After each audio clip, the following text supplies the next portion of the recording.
Hi, I'm Perry Atkinson, General Manager here at theDove. Hey, check out our other videos and check out our website at thedove.us.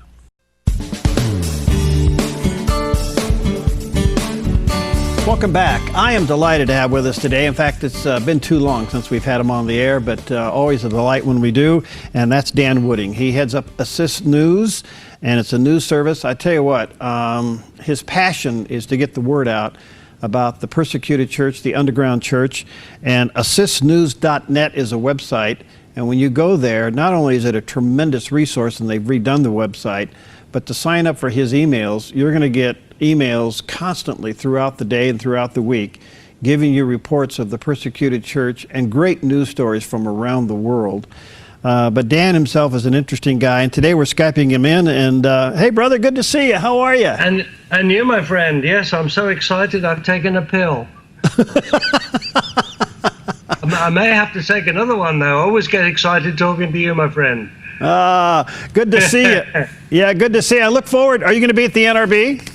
I am, yes, yeah. Are you going to win the award again this time? We just found out that we were, and we are winning television station of the year again for 2015. Oh, congratulations. That's wonderful. Well, maybe I should turn the tables on you there and we do a radio show together. We've got to do something, but I look forward to our annual meal where I sit down and you talk. That's great. Well, a lot going on. Hey, listen, through the years, you've worked with a lot of people, but you have had the great honor of working with Billy Graham. Tell us about some of your stories there.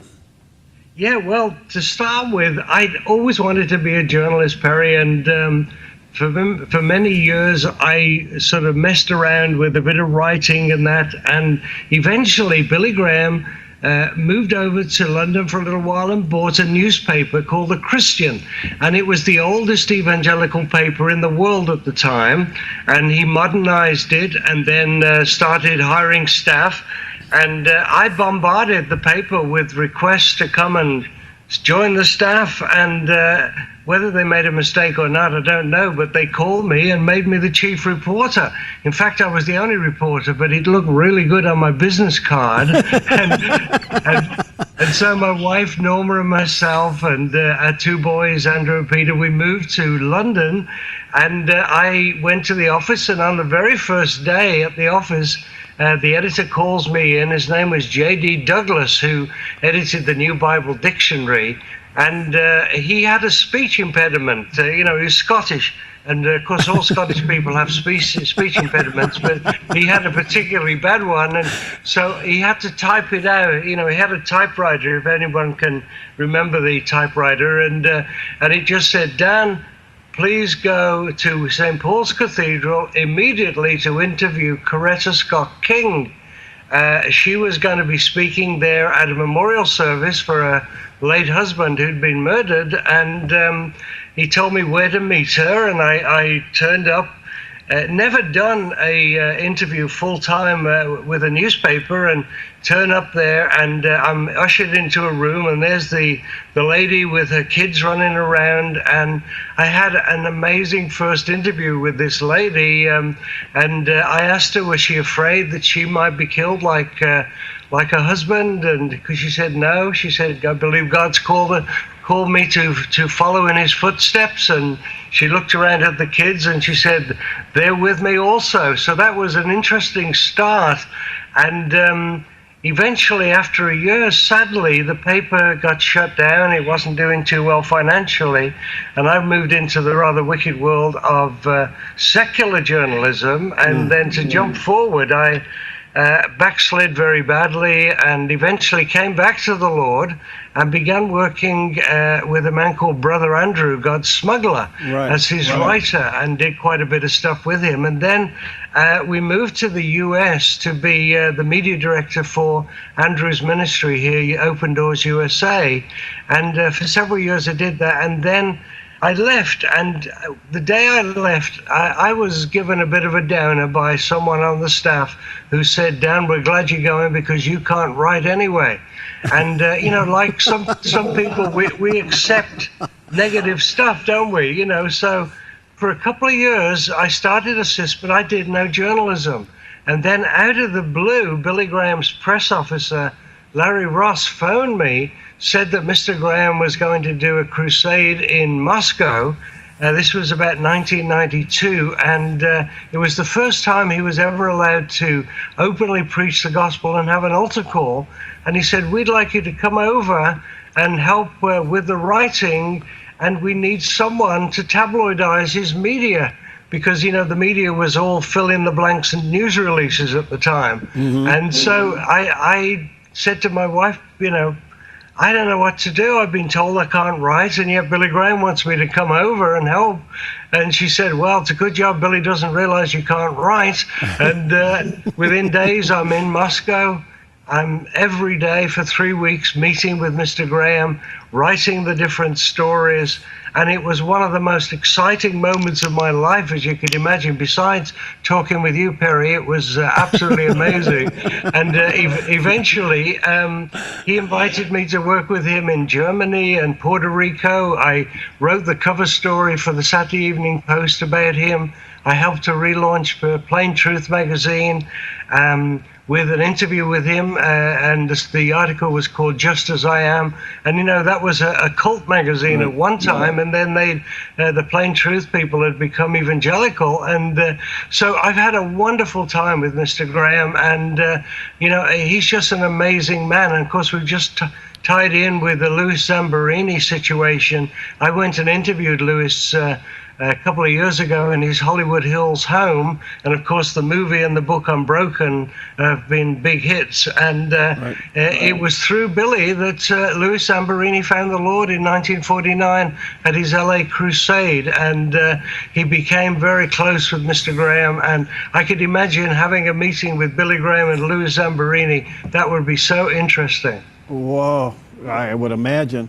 Well, listen, Billy Graham, of course, he's in the twilight part of his life now, and but the impact is still there.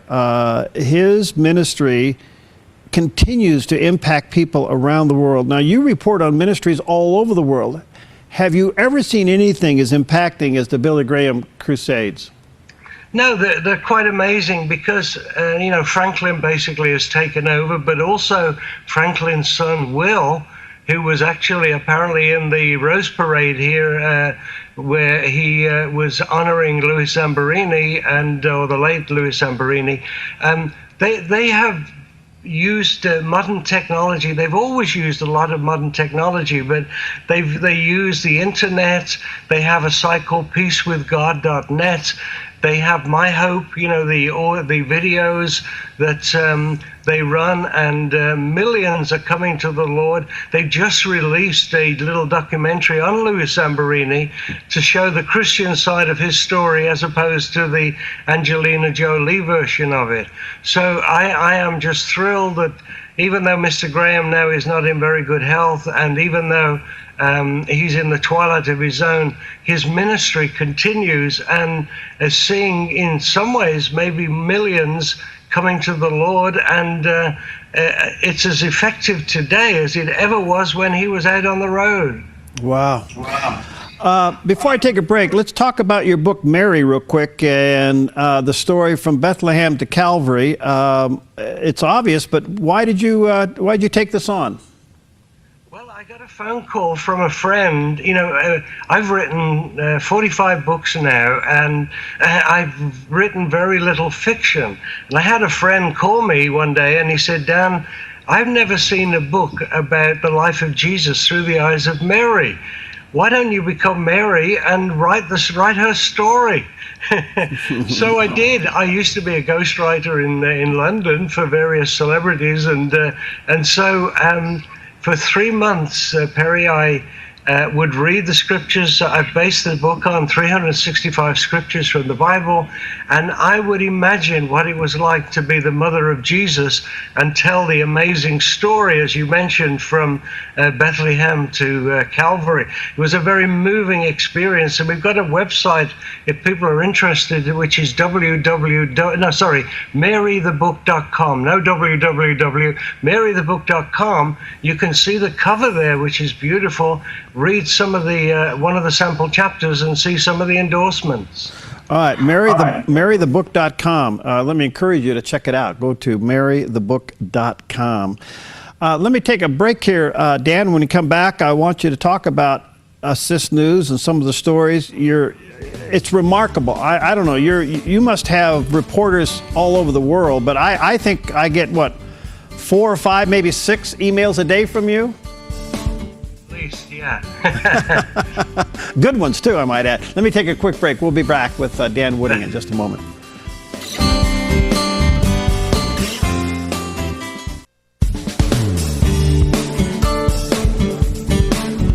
Okay, we're back and delighted to have back with us today Dan Wooding. He heads up Assist News, the Assist News service, and you can go to assistnews.net. Incredible resource. Pastors, let me encourage you to check out this website and to sign up for his emails. He will give you stories from around the world, several each day through his correspondent network. It's amazing. And Dan, you've redone your website, and I don't know, how many correspondent connections do you have around the world?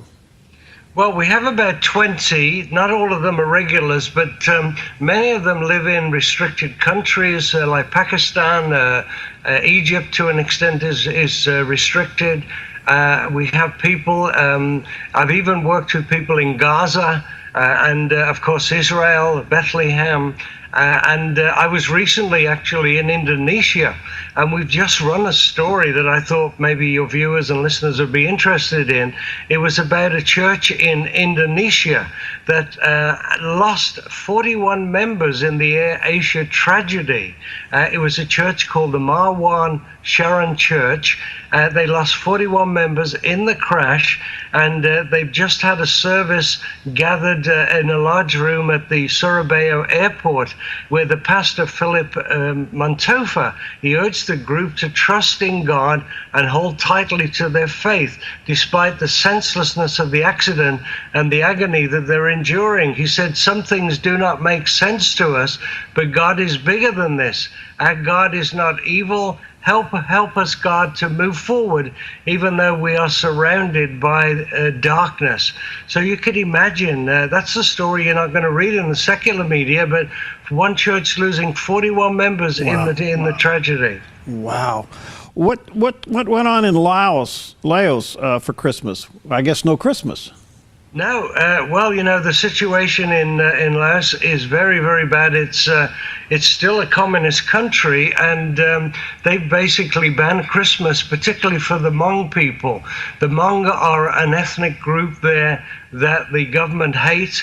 During the Vietnam War, the Hmong fought with the American troops, and the Laotians and the Vietnamese have never forgiven them for that.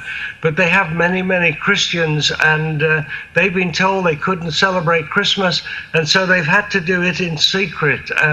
It's a very, very bad situation for the people there, and almost daily we're running stories on restricted countries. And one of the worst in the world at the moment is Nigeria, where I was born. My mum and dad were missionaries from Liverpool, England, went over there in the 30s, got married, fell in love. I came along and ruined everything for them.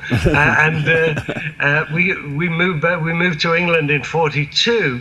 But there's a group there called the Boko Haram, a terrible group that are almost as bad as ISIL or ISIS in Syria and in northern Iraq. And they are trying to take over Nigeria, particularly northern Nigeria, where I was born, and turn it into a caliphate or an Islamic state. Right. And so they are killing every week hundreds and hundreds of people, many of them Christians, a lot of them also school kids. They go in, they pick on the weakest of the weak and go in and kill them. And of course, we've got ISIL, basically telling the Christians of northern Iraq that you either convert to Islam or we will kill you, or you get out as soon as you can. And so places like Mosul have been taken over by these awful people. And so we put these stories out, Perry, not to glorify the violence, but to get Christians to get involved and to start praying for these believers, because, many of them feel totally forgotten by us in the West. And so we feel that you need to know before you can pray. And so we provide this free service. And by the way, we're just about today to switch over to a more updated news site, which I think people will find exciting. But it'll be the same address, assistnews.net. And we offer a free subscription. You don't have to pay for it. Nobody will come round and demand that you give them a check or something. It's completely free, and it's a ministry that we want to use to bless the persecuted church. Well, let me just say, it's called assistnews.net is the website. Let me encourage you to go there, sign up for it. It'll give you much to pray about, and it is a faith-based organization, so if you feel led to support Dan and his work, please do that, and let me encourage you to support them. Dan, let me just skip ahead a little bit. Tell us about Sir Henry Frederick Ross Catherwood. Well, anyone who's geriatric like me will remember his father-in-law. His name was Dr. Martin Lloyd Jones. And Dr. Jones was a surgeon who became a believer, and then he started or got involved with Westminster Chapel in London. Westminster Chapel was a very, very famous church right round the corner from Buckingham Palace, and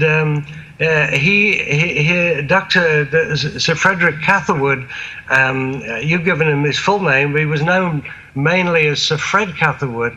Before he was knighted, he married Elizabeth, who was one of the daughters of Dr. Martin Lloyd Jones, and eventually went on to join the European Parliament, became the head of the European Parliament, was knighted by the Queen, but he was an on-fire Christian.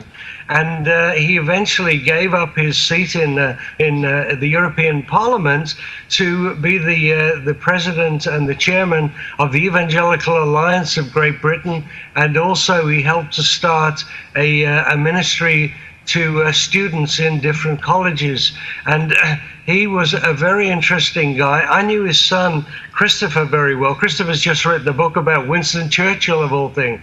But Sir Fred, in his later years, sadly got Alzheimer's, and he died a couple of weeks ago now in England. But he had quite a legacy behind him.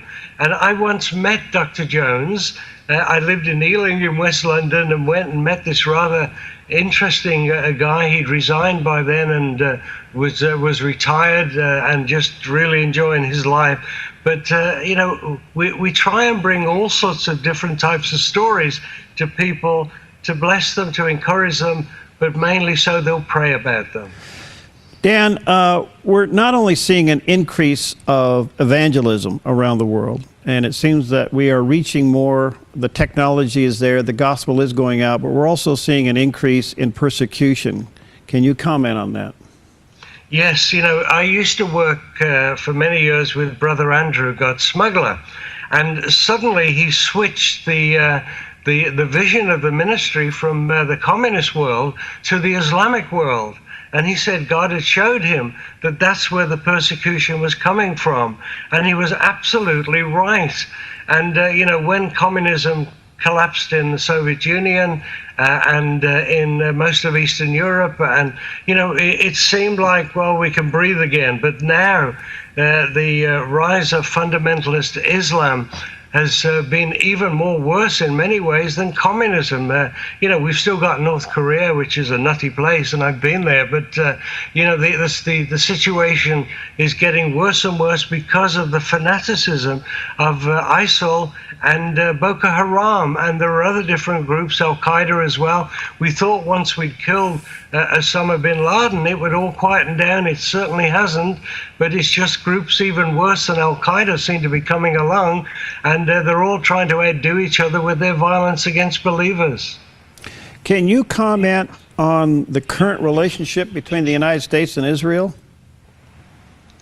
Well, it's a strange situation. It seems as if Obama's a little scared to speak up on behalf of Israel at the moment, and Kerry seems to be trying to sort out the mess between Gaza and the Palestinian Authority.